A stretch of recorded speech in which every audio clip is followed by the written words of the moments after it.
Hai guys, apa kabar? Udah pada siap belum belajar praktik audit? Hari ini, kelompok kita akan membawakan presentasi. Ada Anissa Putri Widani, Dimas Rizky Pratama, Elsa Almanoviantika, Fadila Andira Sigiro, Iqbal Anfasa Hilmi, Muhammad Gabriel Atarik, dan Renata Laura Hutahayan. Materi yang akan kita bahas pada hari ini adalah assignment 2 mengenai account receivable dan credit sales. Nah, di dalamnya itu ada risk of material misstatement atau yang biasa kita singkat RMM, kemudian ada audit program dan substantive test. Biar makin paham, langsung aja cekidot. Untuk bagian awal, kita akan masuk pada Risk of Material Misstatement atau biasa kita sebut dengan RMM. Dalam assignment 2, sudah disebutkan 8 typical errors or irregularities. Errors ini diidentifikasikan sebagai inherent risk dalam lingkup akun receivable dan credit sales. Dalam RRM, terdapat dua komponen utama, yaitu inherent risk dan control risk. Dalam kertas kerja ini, kita juga bisa lihat ada kolom asersi dan assessment. Inherent risk assessment terdiri dari 3 klasifikasi, yaitu high, moderate, dan low. Judgment itu bergantung pada tingkat peluang terjadinya risiko dan berapa besar dampak dari risk tersebut. Sedangkan combined risk bergantung pada kombinasi dari inherent risk dan control risk. Dari kertas kerja ini, kita bisa lihat hasil penjabaran dari 8 inherent risk yang diketahui. Dimulai dari nomor 1, sales dicatat pada jumlah yang tidak tepat. Kami berasumsi bahwa penekanan kata jumlah yang tidak tepat mengacu pada kesalahan input ketika pencatatan terjadi. Oleh karena itu, bentuk risknya adalah business risk dengan akun yang terdampak adalah akun sales dan akun receivable. Asersi atas inherent risk tersebut adalah akurasi. Akurasi yang dimaksud adalah ketepatan pencatatan yang berhubungan dengan jumlah sales yang tercatat. Apakah jumlah sales tersebut sudah benar dengan apa yang seharusnya terjadi? Inherent risk assessment berada pada tingkat high karena risiko ini berdampak cukup besar. Existing control yang diterapkan pada inherent risk ini adalah pencatatan sales berdasarkan sales order entry. Kontrol ini dinilai efektif karena pada sales order entry sudah mencapai cakupan detail jumlah harga yang tertagih dari penjualan yang dilakukan. Oleh karena itu, control risk assessment berada pada tingkat low atau rendah. Lalu, combined risk berada pada tingkat medium. Karena kontrol dinilai efektif, maka dibutuhkan TOC plan. Sedangkan substantive test plan akan dilakukan apapun hasil asersi yang didapat. Selanjutnya untuk nomor 2, barang yang sudah dikirim tetapi belum ditagihkan ke customer. Ini merupakan business risk dan akun yang terdampak adalah akun sales, akun receivable, dan akun inventory. Asersi pada inherent risk ini adalah completeness, karena semua transaksi yang terjadi harus dicatat dan akan muncul pada laporan keuangan. Jika tidak ada tagihan yang terjadi, maka akun receivable akan terpengaruhi. Berdasarkan judgement kami, IR berada tingkat medium atau moderate. Existing control yang diterapkan di sini dilakukan oleh Don McKenna atau bookkeeper dengan melakukan penagihan terhadap customer setelah mengakses laporan barang yang telah terkirim. Kontrol ini terbilang tidak efektif karena yang melakukan penagihan adalah orang yang juga melakukan pembukuan. Meskipun penjualan akan ditagihkan, justru masalah atau risk yang akan muncul adalah penyalahgunaan kewenangan penagihan dengan memerintahkan customer untuk melakukan pembayaran kepada dirinya sendiri. Lalu bookkeeper tersebut akan menghapus record penjualan sesuai dengan transaksi tersebut. Oleh karena itu, kontrol effectiveness ternilai tidak efektif dan asesmen atas kontrol risk tersebut adalah high. Kombinasi yang didapat adalah high, tidak ada TOC plan karena kontrol effectiveness ternilai tidak efektif, dan ada substantif test plan. Selanjutnya nomor 3. Tagihan sudah dikirim ke customer, tetapi barang belum dikirim. Merupakan bagian dari fraud risk, dan akun yang terdampak adalah inventory dan akun receivable. Asersi pada inherent risk ini adalah occurrence, karena melibatkan keterjadian di balik pencatatan transaksi yang terjadi. Assessment berdasarkan judgement kami adalah low atau rendah, karena pegawai yang bermaksud mencuri tentu akan mudah teridentifikasi, terlepas dari adanya internal control atau tidak. Kontrol yang diterapkan pada inherent risk ini adalah adanya pembuatan shipping report berupa bill of lading yang menunjukkan perjanjian dua belah pihak bahwa ada barang yang dikirim. Selain itu, berdasarkan alur akun receivable dan credit sales, proses penagihan terjadi setelah barang telah dikirim, sehingga kecil kemungkinan terjadinya risk tersebut. Kontrol ini terbilang cukup efektif, oleh karena itu asesmen berada pada tingkat low, dan RMM yang didapat berdasarkan inherent risk dan control risk berada pada tingkat low atau rendah. Dilakukan TOC plan karena kontrol terbilang efektif, dan ada substantif test plan. Selanjutnya untuk nomor 4. Sales dicatat pada periode akuntansi yang tidak tepat. Inherent risk ini merupakan fraud risk karena ada kemungkinan perusahaan dengan sengaja meningkatkan atau menurunkan sales untuk keperluan bonus atau keringanan pajak. Akun yang terdampak adalah akun sales dan akun receivable. Asersi pada inherent risk ini adalah cut off karena berkaitan dengan pencatatan transaksi yang terjadi di periode tertentu. Judgment assessment kami atas inherent risk ini berada pada tingkat high atau tinggi karena peluang terjadinya sangat memungkinkan dan berdampak cukup besar. Apple Blossom terlihat tidak menerapkan kontrol pada risk ini. Oleh karena itu, assessment pada control risk berada pada tingkat high dan RMM dinilai pada tingkat high. Tidak ada TOC plan dan ada substantive test plan.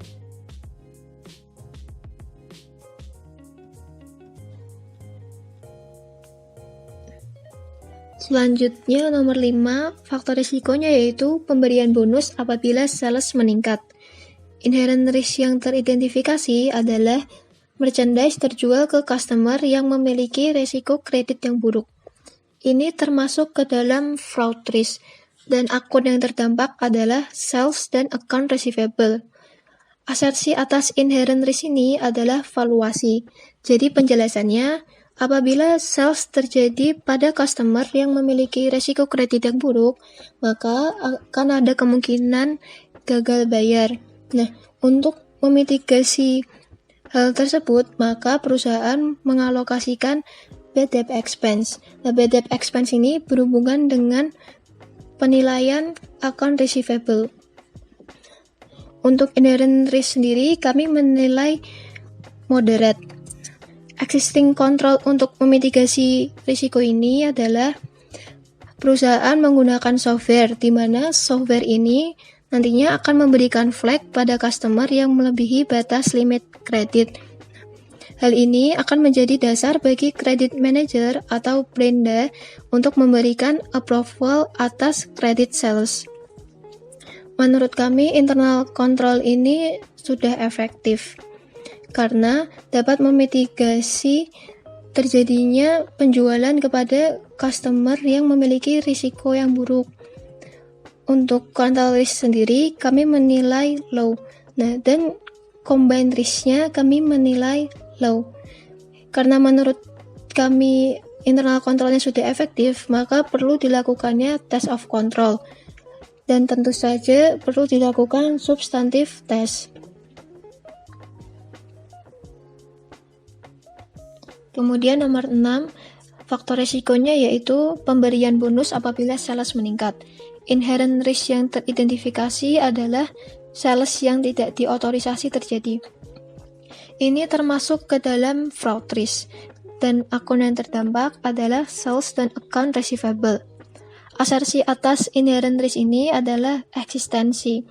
Jadi transaksi yang ada itu harus merupakan transaksi yang benar-benar terjadi dan telah mendapatkan otorisasi dari pihak yang bersangkutan.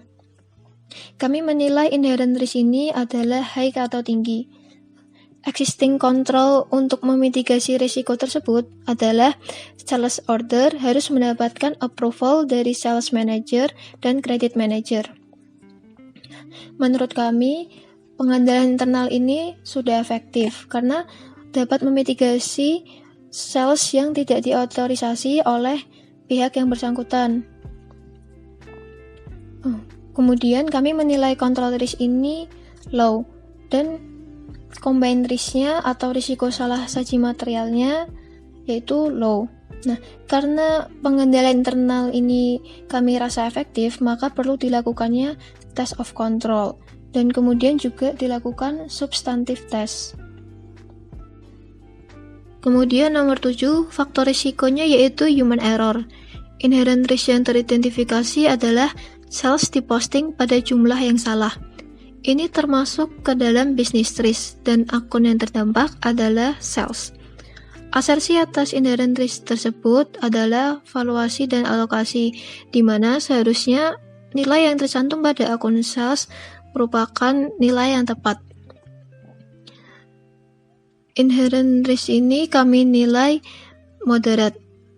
Existing control atas inherent risk tersebut yaitu General Ledger Master File yang meliputi akun receivable dan sales dilakukan update oleh Don berdasarkan jurnal transaksi. Menurut kami, pengendalian ini bersifat semi-efektif karena General Ledger tersebut belum terupdate secara otomatis dan perlu dilakukan secara manual oleh Don.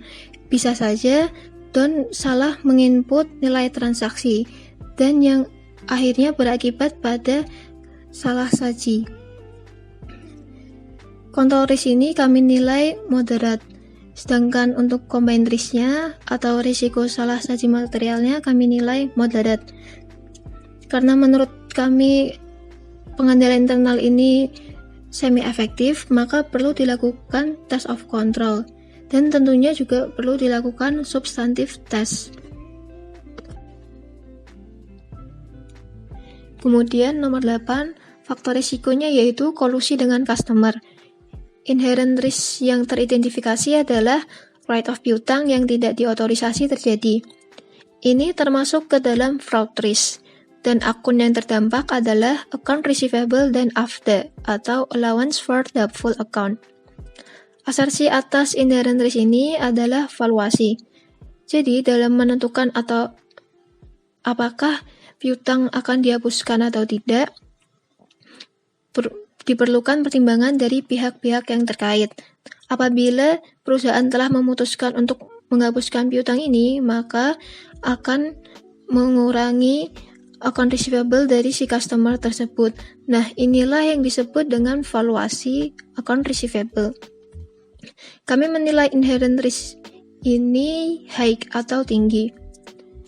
Existing control untuk memitigasi risiko ini yaitu Brenda selaku credit manager, Parker selaku controller, Ellen selaku sales manager melakukan perundingan untuk menentukan apakah piutang ini akan dihapuskan atau tidak.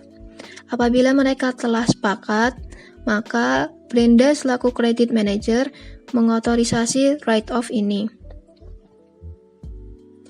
Menurut kami, pengendalian internal ini sudah cukup efektif karena pengendalian ini telah atau dapat memastikan bahwa piutang yang dihapuskan itu benar-benar piutang yang tidak dapat dibayar oleh customer. Kami menilai control risk ini low dan untuk combined risk atau resiko salah saji materialnya low. Karena kami merasa pengendalian internalnya efektif, maka perlu dilakukannya test of control, dan tentu saja perlu dilakukan substantive test. Pada bagian selanjutnya, kita akan merancang dan membuat audit program terkait account receivable serta allowance-nya. Nah, sebelum membahas lebih lanjut mengenai perancangan audit program untuk account receivable serta allowance, kita akan membahas secara singkat mengenai audit program secara umum. Apa itu audit program? Yang dimaksud dengan audit program adalah kumpulan prosedur audit yang akan dijalankan atau dibuat oleh auditor. Jadi, pada dasarnya audit program digunakan oleh auditor sebagai petunjuk pelaksanaan auditnya. Lalu apa tujuan dan manfaat dari dirancangnya audit program ini? Tujuannya adalah sebagai acuan dalam mengumpulkan data dan proses evaluasi pelaksanaan tugas audit. Nah, auditor juga dapat mengontrol atau mengawasi proses audit tersebut melalui audit program yang telah direncanakannya. Lalu, bagaimana cara membuat audit program tersebut? Langkah pertama ialah menentukan dahulu tujuan audit yang ingin dicapai oleh si auditor. Nah, untuk soal yang Apple Blossom Colon Company ini, di soal telah disebutkan apa saja tujuan audit yang ingin dicapai. Nah, yaitu diantaranya nomor 1 adalah existence atau occurrence, yaitu seluruh piutang usaha yang terdapat di neraca adalah benar-benar tagihan klien kepada customer atas penjualan barang atau jasa yang dilakukan klien. Lalu tujuan kedua adalah completeness, yaitu seluruh piutang usaha yang dimiliki oleh klien pada tanggal neraca telah lengkap dan telah disajikan di dalam neraca klien. Yang ketiga adalah valuation and allocation, yaitu piutang usaha dinyatakan sebesar net realizable value, yaitu nilai piutang usaha setelah dikurangi dengan cadangan pengisian piutang ragu-ragu, diskon, retur, jaminan, dan item lain yang diukur secara tepat. Yang keempat ada right and obligation, yaitu jumlah piutang usaha yang disajikan dalam neraca menunjukkan nilai yang diakui sebagai hak perusahaan. Lalu yang kelima ada presentation and disclosure, yaitu penyajian piutang usaha di neraca diklasifikasikan dan diungkapkan sesuai dengan prinsip akuntansi yang berlaku secara umum. Nah, langsung saja kita akan menuju ke pembahasan soalnya. Di sini kliennya adalah Apple Blossom Colon Company, subjek yang diuji adalah account receivable dan bad debts. Lalu, tujuan audit yang ingin dicapai, yaitu pertama piutang usaha telah dicatat pada jumlah yang tepat. Ini masuk ke asersi, penilaian, dan alokasi. Lalu kedua, piutang usaha tercatat sesuai dengan barang yang sudah dikirimkan ke customer. Ini masuk asersi yang occurrence atau existence. Lalu, piutang usaha telah dicatat dengan benar. Ini masuk asersi kelengkapan. Selanjutnya, piutang usaha merupakan klaim bona fide berutang kepada customer, yang masuk asersi hak dan kewajiban. Lalu yang terakhir, piutang usaha telah disajikan dan diungkapkan dengan benar dalam laporan keuangan. Ini sesuai dengan asersi pengungkapan dan penyajian. Selanjutnya, kita akan membahas mengenai prosedur pengujian substantif. Risiko yang pertama, sales dicatat pada jumlah yang tidak tepat. Asersinya adalah existence, prosedur audit yang bisa kita lakukan, membuat lead schedule dan supporting schedule untuk piutang per tanggal neraca. Menyiapkan schedule umur piutang usaha per tanggal neraca yang antara lain menunjukkan nama pelanggan, saldo piutang, serta umur piutang. Kemudian, memeriksa saldo piutang ke subledger, lalu totalnya ke general ledger. Kita bisa juga memeriksa jurnal yang telah dicatat ke faktur penjualan dan dokumen terkait lainnya dengan memperhatikan harga yang tercantum. Yang kedua, barang sudah dikirim tetapi belum ditagihkan ke customer.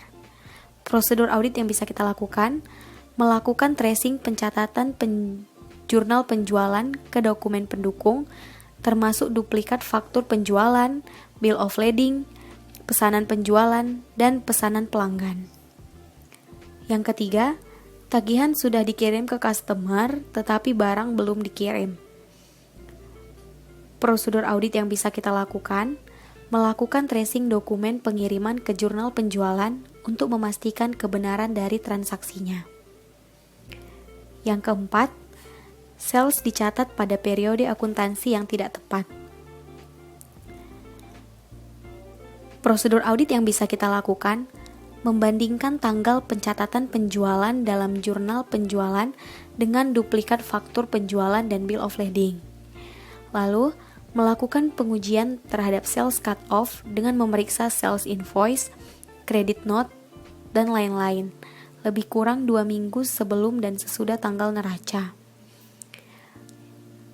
Memeriksa apakah merchandise atau goods yang dijual melalui invoice sebelum tanggal neraca sudah dikirim per tanggal neraca. Kita juga bisa memeriksa apakah ada faktur penjualan dari tahun yang diperiksa yang dibatalkan pada periode berikutnya. Risiko yang kelima, merchandise terjual ke customer yang memiliki risiko kredit yang buruk. Hal ini berkaitan dengan valuation. Prosedur audit yang bisa kita lakukan, memeriksa dasar penentuan allowance for bad debt dan apakah jumlah yang disediakan oleh klien sudah cukup. Dalam arti tidak terlalu besar dan tidak terlalu kecil. Risiko yang keenam, sales tidak diotorisasi terjadi. Hal ini berkaitan dengan asersi existence. Prosedur audit yang bisa kita lakukan, meninjau jurnal, master file penjualan, terutama customer order, untuk transaksi dan jumlah yang tidak biasa. Risiko yang ketujuh, sales diposting pada jumlah yang salah. Ini juga berkaitan dengan asersi existence. Prosedur audit yang bisa kita lakukan, yang pertama, mengirimkan konfirmasi piutang. Lalu, menentukan dasar pemilihan pelanggan yang akan dikirim surat konfirmasi. Menentukan apakah akan digunakan konfirmasi positif atau konfirmasi negatif. Lalu, menyantumkan nomor konfirmasi baik di schedule piutang maupun di surat konfirmasi. Kemudian, mengevaluasi jawaban konfirmasi yang berbeda dan segera diberitahukan kepada klien untuk dicari perbedaannya. Terakhir, membuat ikhtisar atau summary dari hasil konfirmasi. Untuk resiko yang ke-8, write-off piutang yang tidak diotorisasi terjadi. Prosedur audit yang bisa kita lakukan, mengevaluasi kolektibilitas dan piutang pada tanggal neraca. Lalu, memeriksa apakah penyajian piutang di neraca dilakukan sesuai dengan prinsip akuntansi yang berlaku umum di Indonesia atau standar akuntansi keuangan. Setelah program audit selesai dibuat, maka auditor dapat melakukan tahapan selanjutnya, yakni substantive test. Tapi sebelum melakukan substantive test ini, kita perlu memeriksa internal control yang dimiliki oleh manajemen perusahaan Apple Blossom ini dalam mengantisipasi resiko-resiko yang ada. Dalam konteks ini, subjeknya adalah account receivable dan allowance. Nah, di soal telah dinyatakan bahwa internal control diasumsikan telah dilakukan TOC-nya, dan hasilnya menunjukkan ada internal control yang dinilai hasilnya itu efektif dan beberapa ada yang tidak efektif. Berikut ini adalah hasil dari test of control tersebut. Pada tabel ini, hasil TOC-nya telah diasumsikan. Misalnya, internal control-nya ada sales dicatat berdasarkan sales order entry. Lalu hasil TOC-nya diasumsikan efektif. Dan dampak terhadap substantive test-nya, yaitu bukti yang diperlukan oleh auditor dalam melakukan substantive test ini akan semakin sedikit. Nah, intinya, jika TOC dinyatakan efektif, maka dampak terhadap substantive test-nya, yaitu buktinya semakin berkurang atau semakin sedikit.